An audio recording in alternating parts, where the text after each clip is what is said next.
ladies and gentlemen. We start by sharing some positive news items as we come to the end of the year. The IMF successfully completed the review of our extended fund facility last week. The month of the deal was completed on Saturday. There is, in my view now, better alignment between the government's policy statement and the budget, which I think will make for more predictable and more consistent policies. There is money flowing into the government, foreign money flowing into the government securities market, and this has accelerated in the last week or two. Money has also flowed into foreign money has flowed into the stock exchange. All these seem to indicate that there is a certain improvement in the level of confidence in the Sri Lankan economy. Having said that, I must emphasize there's absolutely no room for complacency at all. We're really at the foothills of the mountain. There's a lot more that needs to be done. I'm sure the Minister will agree with me that there is a great deal that has to be done, and we need to press on if we are to have the kind of future economy that we are striving to achieve. In my remarks, I'm going to, some of you have heard me say this, but talk a little bit about what's being done to strengthen the macroeconomic fundamentals, and then to talk about the growth model, which the Minister has already done, so I will get through that very quickly. And talk a little bit also about the factor markets to supplement what the Minister has said, and then have a thumbnail sketch of some of the development projects. If I can start with strengthening the macroeconomic fundamentals, the government is in the process of putting in place some very clear frameworks for macroeconomic policy formulation, and then also institutionalizing those frameworks. So what do I mean by that? One, as far as fiscal consolidation is concerned, and as you all know, the main source of instability in the system since the liberalization of the economy in 1977 have been the fiscal outcomes. So there is a clear path of fiscal consolidation that has been set out, which is intended to bring the budget deficit down to 3.5% of GDP. And there are some important achievements one should take note of this year. For the first time since the 1950s, there's a very good chance that the primary balance of the budget will be in surplus. That is, if you take interest payments out, revenue will exceed expenditure. That's the first time that has happened, or that will happen, as long as we stay on track these last couple of months. It's the first time that will happen since the early 1950s. Also, the current account of the budget is expected to be in surplus. That is, revenue will be higher than the current expenditure. That is the first time that is going to happen since 1987. So we can, I hope, conclude from that some of the structural deficiencies in the government budget are beginning to be addressed. Certainly the new Inland Revenue Act, the reforms to the VAT are major contributory factors in terms of addressing the structural deficits that have been there in the budget for many years now. Again, we need to stick, as I say, one must emphasize that the discipline has to continue. Provided we continue on this trajectory that the government has set out to achieve a budget deficit of 3.5% of GDP by 2020, then I think one of the main sources of instability in the economy will be addressed. So how is that being institutionalized? Sri Lanka already has a Fiscal Responsibility Management Act, but it lacks any teeth. So I hope the government will continue on its path of exploring how to give teeth to the Fiscal Responsibility Management Act. And There are other countries that have done it, New Zealand, Indonesia, there are a number of countries which have done this. And the way to do it is to have very specific reasons which permit deviation from the targets set out in the Fiscal Management Responsibility Act. And such reasons could be natural disasters, a severe depression, a recession due to exogenous shocks. So there are clear reasons which would enable deviation. And then when there is deviation, there must be a clear statement of how the path will be brought back so that the targets are met again. So that's the way I hope the government will institutionalize the advances it's making on the fiscal front. As for monetary and exchange rate policy, the central bank is in the process of introducing a flexible inflation targeting regime. There will be more details. The roadmap for the introduction of such a regime will be announced by the central bank on the 3rd of January when they put out their roadmap. But basically, it enables a much more proactive, forward-looking, data-driven monetary policy. And there will be accountability and legal frameworks which will support that regime. On the exchange rate side, again, on the central bank roadmap will spell out the details on the 3rd of January. But the idea is to have certain clear parameters within which the exchange rate will be managed in a flexible and market-oriented way. And there will also, there'll be market developments. There are ways and means of strengthening the operations of the forex market. All that we will talk about early next year in the roadmap. Then another area where there is a clear framework being put in place is liability management. As you know, the biggest challenge, as the minister spoke at some length about it, is the debt dynamics of the country, or the debt metrics. Our debt metrics make us an outlier when it comes to the debt burden that we have accumulated. So there has to be a clear framework for dealing with it. And there is a peak in domestic debt repayments next year in 2018. Fortuitously, the last 5 months of this year, there have been no maturities, which has meant that the central bank has been able to raise some money to build up a buffer to use in managing the mobilization of very high levels of financing for the government next year. And also, there are basically 7 days when there are going to be very large maturities which need to be rolled over.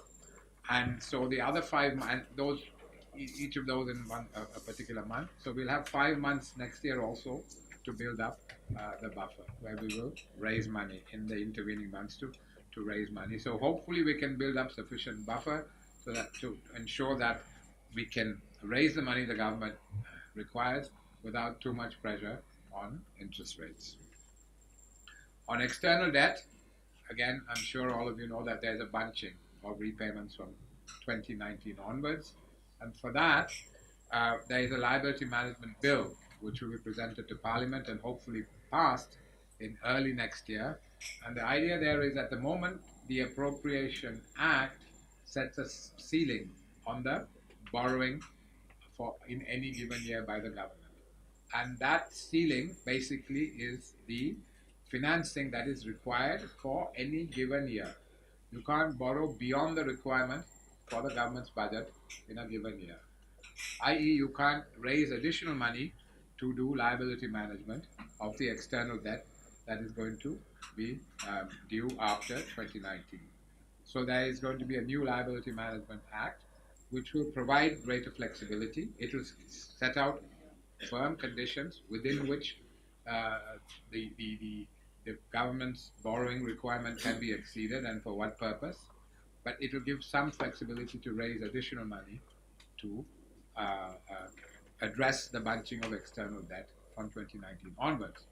But above that, the government has taken, I think, a very judicious decision to allocate, to earmark all the proceeds of the divestiture of public assets and to earmark it for liability management. So the Hambantota money that has come in on Saturday will eventually find its way to a DST account, the Deputy Secretary of the Treasury account in the central bank. And that money will be kept there and used only for liability management.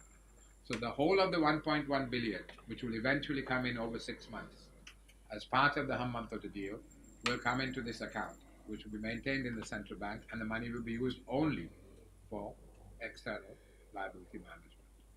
And the proceeds of other divestitures, the foreign proceeds will be put into the foreign exchange account, and the rupee proceeds will be put into another account, again in the central bank, and that will be used for domestic debt management. So these are the ways in which the government is trying to build up buffers, which can be used to address this challenging debt dynamics that confronts the country. And we feel while the management of our debt burden is extremely challenging, we do think we will be able to manage it. Provided, of course, the situation is not made worse by there being slippage in the trajectory of fiscal consolidation. Let me talk a little bit now, the growth model which the minister talked about. We have to get exports going. I mean, there's no two ways about it. And here, I think it's on the central bank side, we clearly need to have a competitive exchange rate. We also need, again, this is a treasury function, to address the para tariffs. Because in the modern trading system, the distinction between exports and imports gets blurred. Because a significant proportion of international trade is now conducted through cross-border production, shared production networks, production sharing networks. So you produce the components in several different countries and you put it together in another country. So in order to do that, in order to take part in these regional and global supply chains, it's important that the para tariffs are removed so that goods can come in, be processed, and taken out. This is because of this, because we've had these very high levels of para tariffs, we have been excluded from these global supply chains. Only about 7% of our exports go through global production sharing networks. India, which is still seen as a closed economy to a large extent, has 22% of its exports going through global production networks. Countries like Malaysia, Thailand, and Vietnam are, I think in Vietnam it's something like 70%. So we are way behind and we have missed a big opportunity. Hopefully we can catch up. And having a competitive exchange rate and addressing this, gradually eliminating para tariffs is going to be an important part of creating the right conducive environment to participate in these regional and global supply chains, which will be, I hope, an important part of the narrative of our export transformation. Clearly, FDI is, the growth model basically has to be private sector driven, simply because we don't have the fiscal space. You can get good development outcomes with different mixes of the state and the private sector, as we've seen around the world. You have, at the one end, you have China, Vietnam. At the other end, you have more market-oriented economies. But in our case, we have no choice. The state simply does not have the fiscal space to drive the development process. So it has to be private sector driven. It's not ideological. It's a pragmatic conclusion that we need to reach. Exports are crucial, and FDI. If you look around, whether you're as large as China or small as Singapore, FDI has played a very crucial role in the export transformation of the successful countries of East and Southeast Asia. Now, I'll say a little bit about factor markets, the reform of factor markets, which the minister alluded to as well. As he said, we have serious issues about the land market. And I would like to add to that that we need to have, in my view, a very fundamental review of our crop mix, land use and crop mix. Are we using our land in the most optimal way? Do we have the optimal crop mix? The question one would like to ask as a layman as far as agriculture is concerned is, can we not produce all the paddy that we require in the dry zone? Using high yielding varieties, good cultivation practices, our yields are extremely low. If we can push up our yields, we can produce the rice we want in the dry zone, and then use the wet zone for higher value agricultural production, commercial agriculture. At the moment, the size distribution of holdings in the wet zone, I mean, I think the proportion of holdings below 1 hectare, below two and a half acres, is extremely high. So we have this tremendous fragmentation which leads to low productivity agriculture. And people can't move out of paddy production because of old laws like the Paddy Land Act, etc. So I think the government is now committed to addressing those laws to ensure that the conditions are created to create a more productive agricultural sector.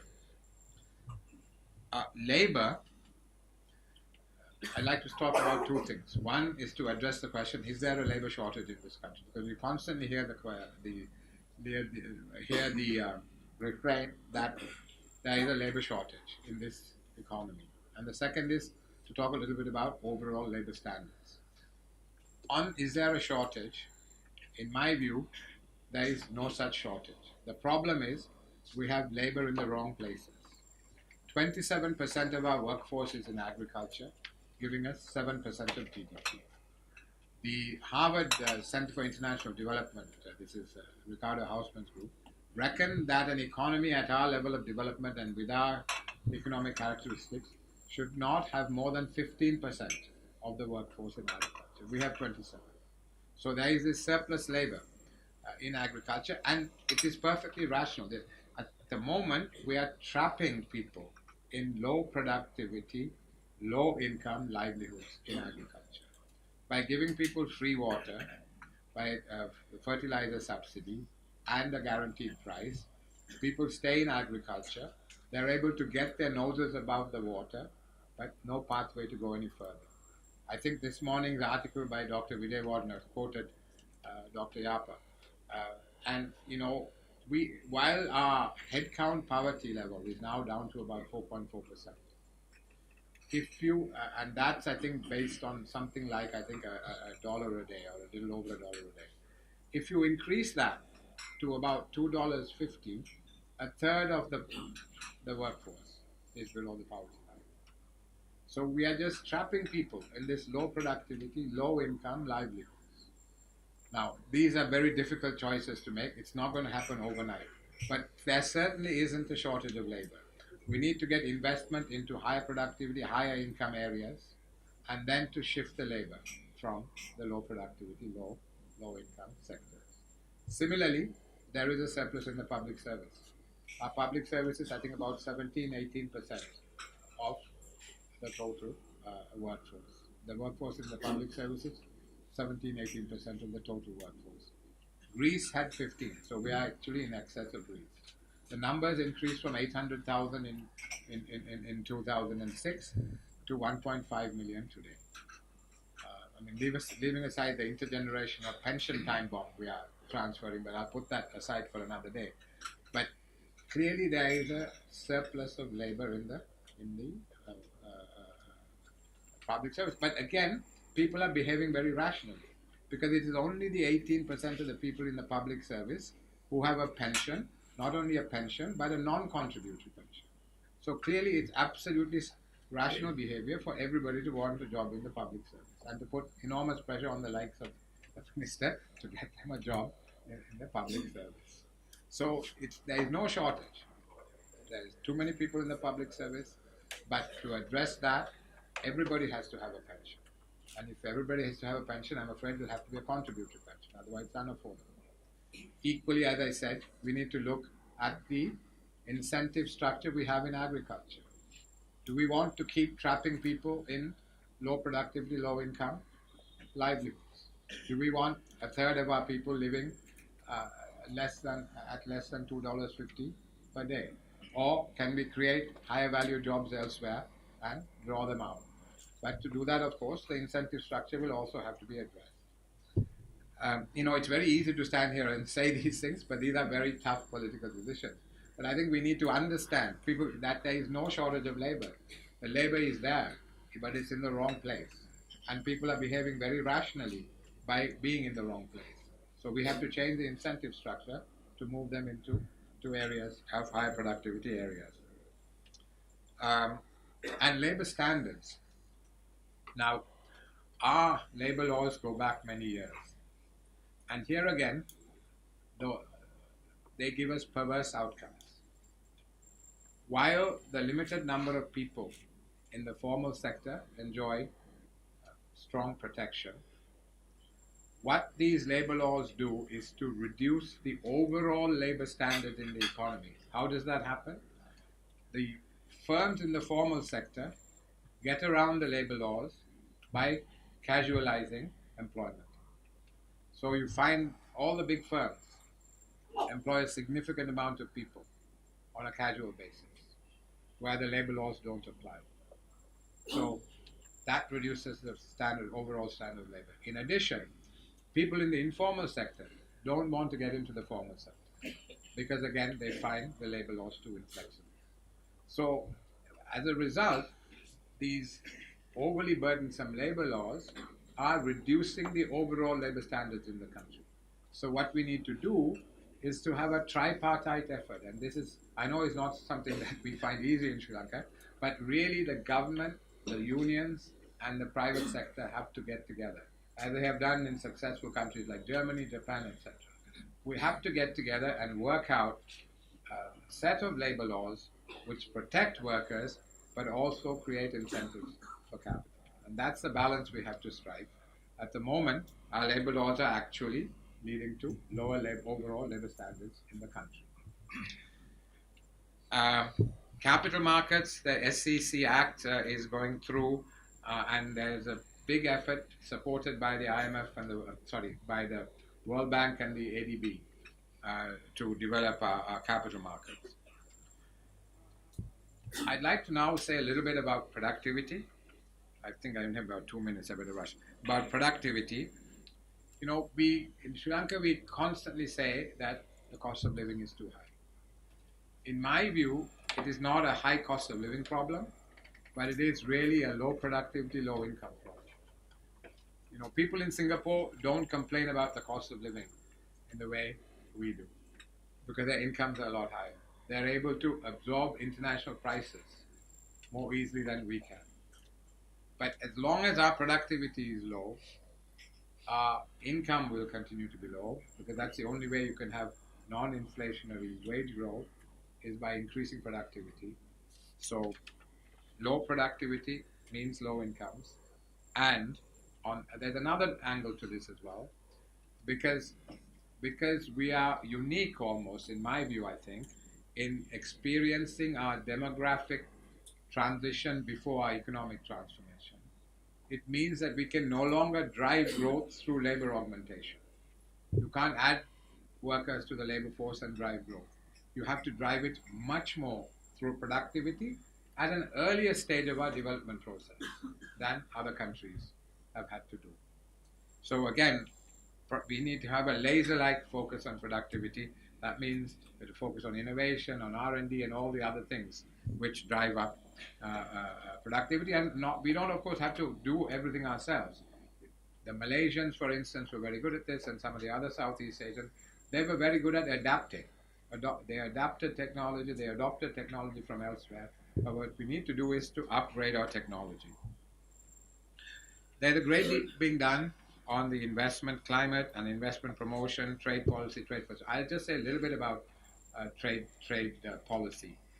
As the minister said, there is a combination of things. There is a trade policy statement which sets it out. I would encourage you to read it, because that sets out the government's policy in a clear way. The trade adjustment package is crucial, as the minister said. There's an anti-dumping bill going through Parliament. And so there is, the architecture is being created so that we can pursue these trade agreements that are being negotiated while providing sufficient support to the domestic private sector.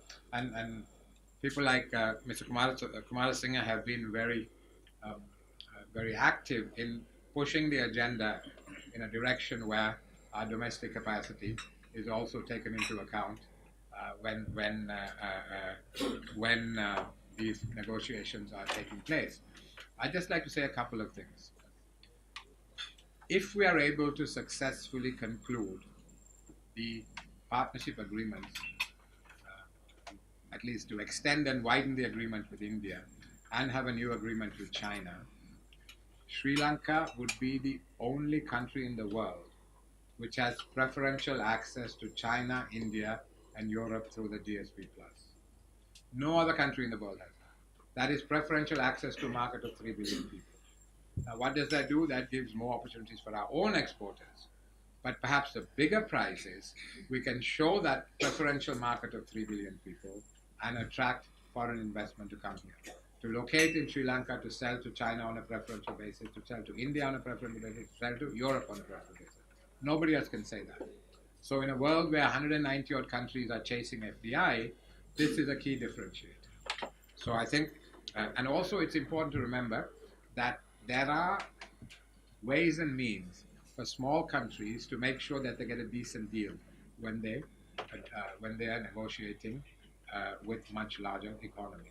For instance, the agreements must be based on the principles of non-reciprocity and special and differential treatment. What does that mean? That means our negative list in goods will be much longer than India's or China's. Our positive list in services will be much shorter than India's or China's. And we can have safeguards like, for instance, if there are surges in imports, there can be an automatic trigger of tariffs. For instance, if there is a 15, 20%, whatever the threshold is, increase in imports of a certain item, then you can have built into the agreement that you can introduce tariffs or other measures. And you must have a sound dispute resolution mechanism. So there are ways and means of ensuring that these agreements work out to the benefit of smaller countries. Let me finally say, of course, there are these economic corridors which the government is developing. There is a master plan for candy that Japan is doing. There's Puliyapitiya, Kurunagala. There are industrial zones there. Then you come down the Kandy Colombo Highway. You have the Western Region Megapolis Plan, the Port City Project. Then in Kalutara, down south, there are industrial zones and tourism development, and Hambantota. I like to say one thing about Hambantota. I've felt that the debate about Hambantota has not been framed well. It is not really just a long lease of the port. It really entails the development of a lagging region in the country. 69 years after independence, we have done very little for the people of Monragala. We have done very little for a lot of the people of Uber. The people of Hambantota have some assets which don't really work for them. And this port deal is going to trigger investment which will transform what has been a lagging region in the country and a region which has been part of the heartland of our insurrections in the south in 71 and 88, 90. So, we have not been able to do much for those people in those areas. This is an opportunity to transform those areas. And Trincomalee, I think, the Singaporean company, Surbana Jurong, which is the master plan for the Western region, is also doing a master plan for Trincomalee.